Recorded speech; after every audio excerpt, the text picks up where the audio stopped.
Mulla Nasruddin ಇನ್ನಿಬ್ಬರು ಸಂತರೊಡನೆ Mecca ತೀರ್ಥಯಾತ್ರೆಗೆ ಹೊರಟಿದ್ದ. ಅದು ಅವರ ಪ್ರವಾಸದ ಕೊನೆಯ ಹಂತವಾಗಿತ್ತು.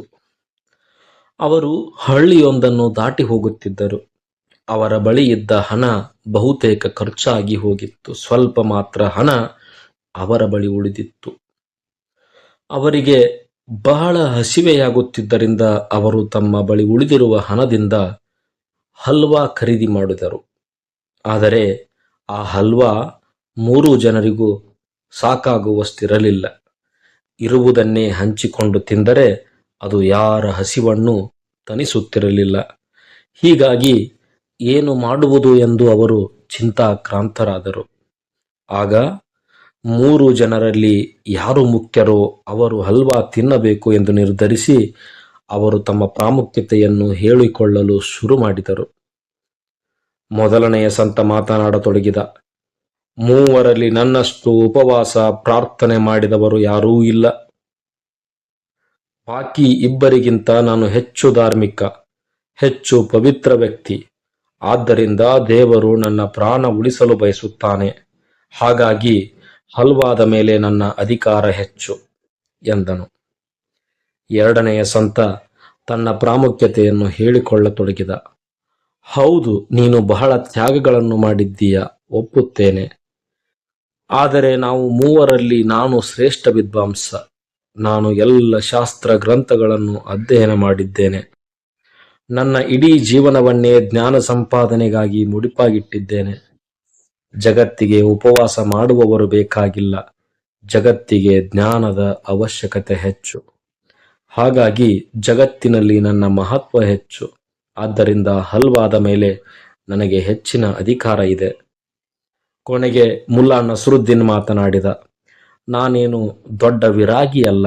ಹಾಗಾಗಿ ಹೆಚ್ಚಿನ ಸ್ವನಿಯಂತ್ರಣದ ಬಗ್ಗೆ ನಾನು ಹೇಳಿಕೊಳ್ಳುವುದು ಏನೂ ಇಲ್ಲ. ನಾನು ಜ್ಞಾನಿಯೂ ಅಲ್ಲ. ನಾನೊಬ್ಬ ಸಾಧಾರಣ ಪಾಪಿ ಮನುಷ್ಯ. ಮತ್ತು ಪಾಪಿಗಳ ಬಗ್ಗೆ ದೇವರಿಗೆ ಹೆಚ್ಚು ಕರುಣೆ ಎಂದು ಜನ ಮಾತನಾಡಿಕೊಳ್ಳುವುದನ್ನು ಕೇಳಿದ್ದೇನೆ. ಹಾಗಾಗಿ ಹಲ್ವಾ ನನಗೆ ಸಲ್ಲಬೇಕು. ಬಹಳಷ್ಟು ವಾದ ವಿವಾದಗಳ ನಂತರವೂ ಹಲ್ವಾ ಯಾರಿಗೆ ಸೇರಬೇಕು ಎನ್ನುವ ವಿಷಯದಲ್ಲಿ ಅವರ ನಡುವೆ ಒಪ್ಪಂದ ಸಾಧ್ಯವಾಗಲಿಲ್ಲ. ಕೊನೆಗೆ ಅವರು ಈ ನಿರ್ಧಾರವನ್ನು ದೇವರ ಮೇಲೆ ಬಿಡಲು ತೀರ್ಮಾನಿಸಿ ಹಾಗೆಯೇ ಹಸಿದ ಹೊಟ್ಟೆಯಲ್ಲಿ ನಿದ್ರೆಗೆ ಇಳಿದರು. ಯಾರಿಗೆ ದೇವರ ಜೊತೆಗಿನ ಒಳ್ಳೆಯ ಕನಸು ಬೀಳುತ್ತದೆಯೋ ಅವರಿಗೆ ಹಲ್ವಾ ಎಂದು ಅವರು ತೀರ್ಮಾನ ಮಾಡಿಕೊಂಡಿದ್ದರು. ಬೆಳಿಗ್ಗೆ ಎದ್ದ ಕೂಡಲೇ ಮೊದಲನೆಯ ಸಂತ ಹೇಳಿದ. ಈಗ ನನ್ನ ಜೊತೆ ಯಾರಿಗೂ ಸ್ಪರ್ಧೆ ಇಲ್ಲ. ಕನಸಿನಲ್ಲಿ ನಾನು ದೇವರ ಪಾದಕ್ಕೆ ಮುತ್ತು ಕೊಟ್ಟೆ.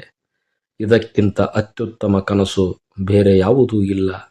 ನನಗೆ ಹಲ್ವಾ ಕೊಡಿ. ಎರಡನೆಯ ಸಂತ ನಗುತ್ತಾ ಮಾತನಾಡಿದ. ನಿನ್ನದು ಏನೂ ಅಲ್ಲ.